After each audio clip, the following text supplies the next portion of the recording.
பௌத்தத்திலும் கோட்டை விட்ட ஈவே ராமசாமியின் பகுத்தறிவை இந்த காணொளியில் காண்போம். ஈவே ராமசாமி புத்த மதத்தை பகுத்தறிவு மதம் என்பார். உண்மையில் புத்த மதத்தை நன்றாக தெரிந்து கொண்டு பகுத்தறிவு மதம் என்றாரா என ஆராய்ந்தால் அவரது பகுத்தறிவு பல்லிழிக்கும். புத்தரை பற்றி ஈவே ராமசாமி சொன்னது: 2500 ஆண்டுகளுக்கு முன் புத்தர் தோன்றி பாடுபட்டார். உன் அறிவு என்ன சொன்னதோ அதன்படி நட. முன்னோர்கள் பெரியவர்கள் சொன்னார்கள், வெகு காலத்துக்கு முன் சொல்லப்பட்ட கருத்தாயிற்றே என்று நம்பாதே. மோட்சம் நரகம் என்பதெல்லாம் பித்தலாட்டம் என்று எடுத்துக்காட்டி விளக்கினார். அவருடைய இயக்கம் காஷ்மீர் முதல் கன்னியாகுமரி வரை பரவி இருந்தது என்றாலும் புத்தருக்கு பிறகு அது ஒழிக்கப்பட்டு சின்னாபினமாக்கப்பட்டு விட்டது. பிறகு யாரும் வரவில்லை, நாங்கள் தான் பாடுபடுகின்றோம். விடுதலை 4/4/1961. சந்தடி சாக்கில் தன்னை பெருமைப்படுத்திக் கொள்ளத்தான் ஈவே ராமசாமி முயல்கிறாரே ஒழிய, புத்தம் குறித்து அவர் கூறியதில் மயிரளவு கூட பகுத்தறிவில்லை எனதான் சொல்ல வேண்டும். மேற்கண்டவற்றில் ஈவே ராமசாமி 2 விஷயத்தை சொல்லுகிறார். 1. உன் அறிவு என்ன சொன்னதோ அதன்படி நட.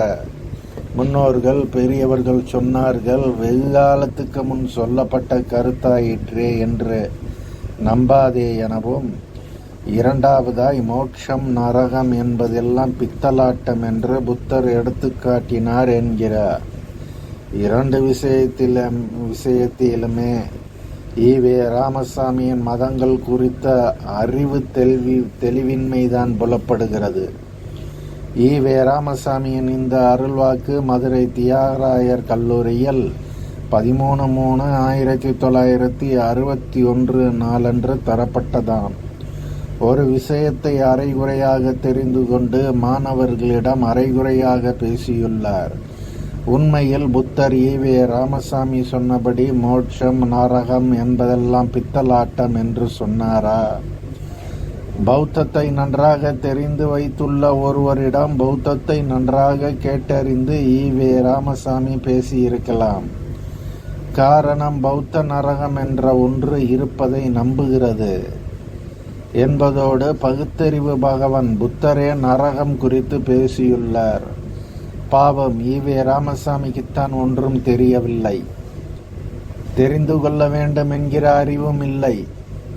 ஈவே ராமசாமியால் பகுத்தறிவு மதம் என பாராட்டப்பட்ட பௌத்தத்தின் நரகத்தை பற்றி பார்ப்போம். தர்மபதம் 22 நிறைய வர்க்கம் நரகம் என்கிற பகுதி முழுக்க நரகத்தை பற்றியே பேசுகிறது. அதிலிருந்து பிறன் மனைவியிடத்தில் சோரம் போகிறவனுக்கு 4 தீமைகள் விளைகின்றன: பாவம், அமைதியான தூக்கமின்மை, பழிச்சொல் மற்றும் நரகம் என்கிறது. அடுத்தவன் மனைவியிடத்தில் சோரம் போகிறவனுக்கு நரகம்தான் என தெள்ளத் தெளிவாக கூறுகிறது பௌத்தம் தம்மபதம். நரகம் என்பது மூட நம்பிக்கை என்றால் அடுத்தவனின் மனைவியை அபகரிக்க நினைப்பவனுக்கு நரகத்தையே பரிசளிக்கிறது. மேலும் அந்த நரகம் எத்தன்மை வாய்ந்ததாக இருக்கும் என பகவான் புத்தரே கூறுகிறார். நரகத்தையே புத்தர் பலவிதமாக பிரித்து சொல்கிறார். பிக்கு கொகாலியர் என்பவர் தன் செயல்களால் நரகத்திற்கு சென்று விடுகிறார். அப்போது பிரம்ம சகாம்பதி தேவர்களின் தலைவர் பகவரிடம் வந்து அவரை வணங்கி அவர் அருகில் அமர்ந்து, போற்றுதற்குரியவரே, பிக்கு கொகாலியர் இறந்து மறுமையில் சாரிபுத்திரர் மோகலானார் மீது தனது உள்ளம் இறுகிவிட்டபடியால் பதும நரகத்தில் தோன்றியுள்ளார் என்றார். இதை கேட்ட ஒரு பிக்கு பகவரிடம், எவ்வளவு காலம் ஐயா பதும நரகத்தில் வாழ்வு நீடிக்கும் என கேட்டார். பிக்குவே, பதும நரகத்தில் வாழ்வு கண்டிப்பாக நீண்ட நாள் நீடிக்கும். சில ஆண்டுகள் அல்லது பல ஆண்டுகளாகவோ, நூற்றுக்கணக்கான ஆண்டுகளாகவோ, ஆயிரக்கணக்கான ஆண்டுகளாகவோ, லட்சக்கணக்கான ஆண்டுகளாகவோ கூட அது நீடிக்கும். அதை கணக்கிட முடியாது என்றார். ஆனால் இதற்கு ஒரு உவமானம் தர முடியுமா ஐயா என்று கேட்டதற்கு, முடியும் பிக்குவே. உதாரணமாக ஒரு கோசலரின் மாட்டு வண்டியில் 20 படி எள் இருப்பதாக வைத்து கொள்ளுங்கள். இதிலிருந்து ஒரு மனிதன் 100 ஆண்டுகளுக்கு ஒரு முறை ஒரு எல்லை எடுக்கிறான். அந்த கோசலரின் மாட்டு வண்டியிலிருந்து எள் பதும நரக வாழ்நாளை விட விரைவாக தீர்ந்துவிடும். மேலும் பிக்குவே, ஆபுதா நரகத்தில் 20 வாழ்நாட்கள் நிரபுதா நரகத்தின் ஒரு வாழ்நாளாகும். நிரபுதாவில் 20 அபபாவில் ஒரு வாழ்நாளாகும். அபபாவில் 20 அத்தத்தாவில் ஒரு வாழ்நாளாகும். அத்தத்தாவில் 20 அகாகாவில் ஒரு வாழ்நாளாகும். அகாகாவில் 20 குமுதாவில் ஒரு வாழ்நாளாகும். ஒரு சோகந்திகா, ஒரு உபலாக, ஒரு புண்டரிகா, ஒரு பதும வாழ்நாளாகும். இந்த பதும நரகத்தில்தான் பிக்கு கொகாலியா சாரிபுத்திரர் மோகலானார் மீது தனது உள்ளம் இறுகி விட்டபடியால் தோன்றியுள்ளார் என்றார் புத்தர். ஆக நரகத்தை பற்றி ஈவே ராமசாமி சொல்லுகிற பகுத்தறிவு பகவன் புத்தர் இவ்வளவு விலாவாரியாக எடுத்து தருகிறார். ஈவே ராமசாமி ஒழுங்காக புத்த வரலாற்றை வாசிக்கவில்லையா, அல்லது யாரும் உருப்படியாக அவருக்கு எழுதி தரவில்லையா? தம்மபதத்தில் 26 அத்தியாயங்களே உள்ளன. அதை கூட உருப்படியாக வாசிக்கவில்லை. இவ்வளவு முரண்பாடுகளை கொண்டிருக்கிற புத்தரை ஈவே ராமசாமி பகுத்தறிவுக்காரர் என மாணவர்கள் முன் உரையாற்றுகிறார். ஈவே ராமசாமியின் பேச்சை கேட்ட மாணவன் பின்னாளில் புத்த சரித்திரத்தை ஈவே ராமசாமி வாசித்து ஈவே ராமசாமியின் பகுத்தறிவின்மையை நினைத்து எள்ளி நகையாட மாட்டானா? இதில் வெற்று பகுமானமாக புத்தருக்கு பிறகு அறிவாய் பேசுவது தாங்கள்தான் என தூக்கி நிறுத்துகிறார். ஆக நரகம் என்ற ஒன்றை புத்தரும் நம்பி இருக்கிறார். இவர் எப்படி அறிவுடன் சிந்தி என கூறியிருக்க முடியும்? சரி, ஏன் புத்தரை பற்றி புரிதல் இல்லாமல் ஈவே ராமசாமி பேசியிருக்க வேண்டும்? புத்தரை அவர் ஒழுங்காக வாசிக்கவில்லையா? யாரோ சொன்னதை கேட்டோ அல்லது யாரோ எழுதியதை வாசித்தோ தன் கருத்தாக கூறிக்கொண்டாரா? அதனால் தான் இந்த அறிவு பிள்ளையா?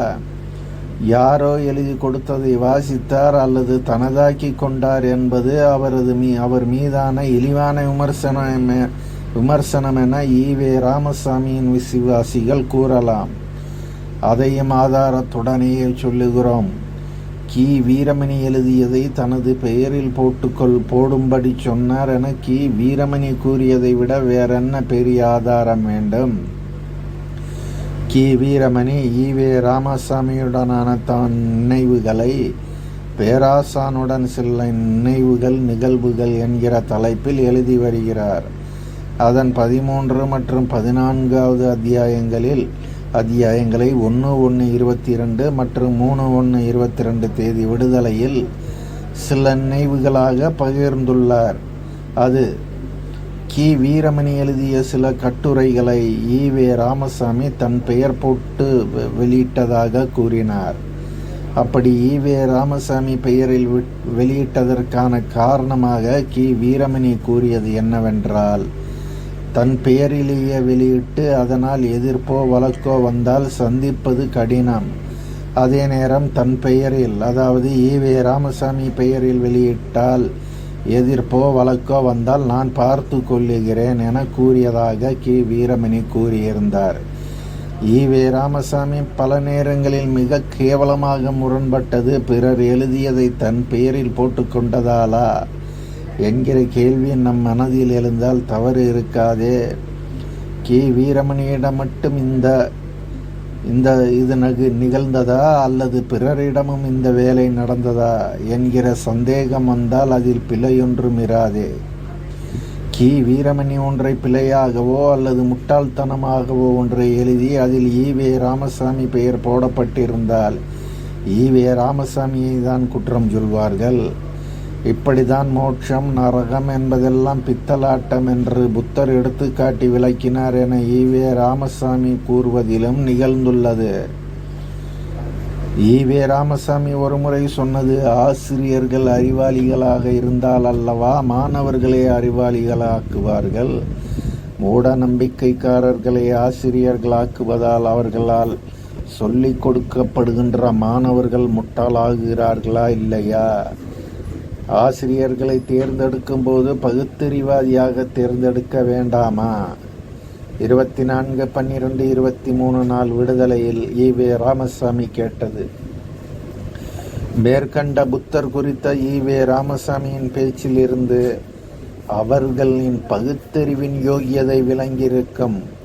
இத்தகைய ஈவே ராமசாமியின் யோகியதைக்கு பகுத்தறிவற்றவர்கள் ஆசிரியராக இருப்பதால் எந்த பாதகமும் இல்லை எனதான் சொல்ல வேண்டும்.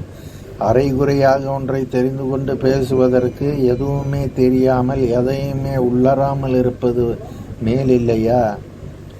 அடுத்ததாக ஈவே ராமசாமி புத்தத்தை குறித்து சிலாகிப்பது. உன் அறிவு என்ன சொன்னதோ அதன்படி நட. முன்னோர்கள் பெரியவர்கள் சொன்னார்கள், வெகு காலத்துக்கு முன் சொல்லப்பட்ட கருத்தாயிற்றே என்று நம்பாதே என்பதற்காக சிலாயிக்கிறார். ஆனால் தான் கூறியவற்றிலிருந்தே முற்றிலும் மாறுபட்ட ஒரு கருத்திற்காகவும் பௌத்தத்தை ஈவே ராமசாமி சிலாயித்தார். அதனையும் பார்ப்போம். 19/7/2022 நாள் விடுதலையில் தலைமை கொள்கை இயக்கம் என்று உண்மையாக இருப்பவர்கள் யாரோ அவர்கள்தான் புத்தியை பயன்படுத்தக்கூடிய புத்தர்கள் என்கிற தலைப்பில் வந்த ஒரு செய்தியில் கி. வீரமணி கூறியது. மெயில் பத்திரிகை செய்தியாளர் ஒருவர் பெரியாரிடம் பேட்டி எடுத்தார். நானும் அருகில் இருந்தேன். அந்த செய்தியாளர் ஐயாவிடம், உங்களுக்கு மதமே பிடிக்காது என்கிறீர்கள், ஆனால் புத்தரை மட்டும் ஆதரிக்கிறீர்களே, நீங்கள் புத்தர் மதவாதி இல்லையா என்று கேட்டார். எப்படி அவரை மதவாதி என்று சொல்கிறீர்கள்? நான் புத்தரை மதவாதி என்று கருதவில்லை என்று தந்தை பெரியார் சொன்னார். செய்தியாளர், அங்கேயும் தான் சடங்குகள் இருக்கின்றன. புத்தம் சரணம் கச்சாமி, தம்மம் சரணம் கச்சாமி, சங்கம் சரணம் கச்சாமி என்று சொல்லி கீழே விழுந்து கும்பிட்டுத்தானே எழுந்திருக்கிறார்கள் என்று கேட்டார். அதற்கு பெரியார் அவர்கள் சொன்னார்கள், அந்த 3 வரிகளுக்கு அர்த்தம் என்ன தெரியுமா என கேட்டு சொன்னார். புத்தம் சரணம் கச்சாமி என்றால் என்னை முழுமையாக என்னுடைய தலைவனிடம், இயக்கத்திடம் ஒப்படைக்கிறேன். தம்மம் சரணம் கச்சாமி என்றால் அந்த தலைவனுக்கு என்ன கொள்கையோ அந்த கொள்கைக்கு என்னை ஒப்படைக்கிறேன். 3வது சங்கம் சரணம் கச்சாமி என்றால் அந்த தலைவனுக்கு, அந்த இயக்கத்திற்கு எப்பொழுதும் உண்மையாக இருப்பேன் என்பதுதான் என்று பதிலளித்தார் என்றார் கி. வீரமணி. என்கிறது அந்த செய்தி. முதலில் தலைவனுக்கு அடிமையாகிறேன், பிறகு அவன் கொள்கைக்கு அடிமையாகிறேன், இறுதியாக அவன் இயக்கத்திற்கே அடிமையாகிறேன் என்கிற 3 விதமான அடிமை சாசனத்தை எழுதி தரும் பௌத்தம் ஈவே ராமசாமிக்கு பகுத்தறிவு மதமாம். அதை கூறுகிற புத்தர் பகுத்தறிவாதியாம். ஈவே ராமசாமி கொஞ்சம் கூட அறிவு நாணயமின்றிதான் புத்தத்தை உச்சி முகர்கிறார். மெயில் பத்திரிகை செய்தியாளர் தொடர்ந்து ஈவே ராமசாமியிடம் ஒரு கேள்வி கேட்டிருக்க வேண்டும், ஆனால் கேட்கவில்லை. எல்லா மதமும் இந்த அயோக்கியத்தனத்தில் தானே கட்டுப்பட்டு இருக்க சொல்கிறது. பிற மதங்கள் அதை சொல்லும் போது முட்டாள்தனமாக தெரிகிறது. அதுவே புத்த மதம் சொன்னால் பகுத்தறிவென சொல்வதா?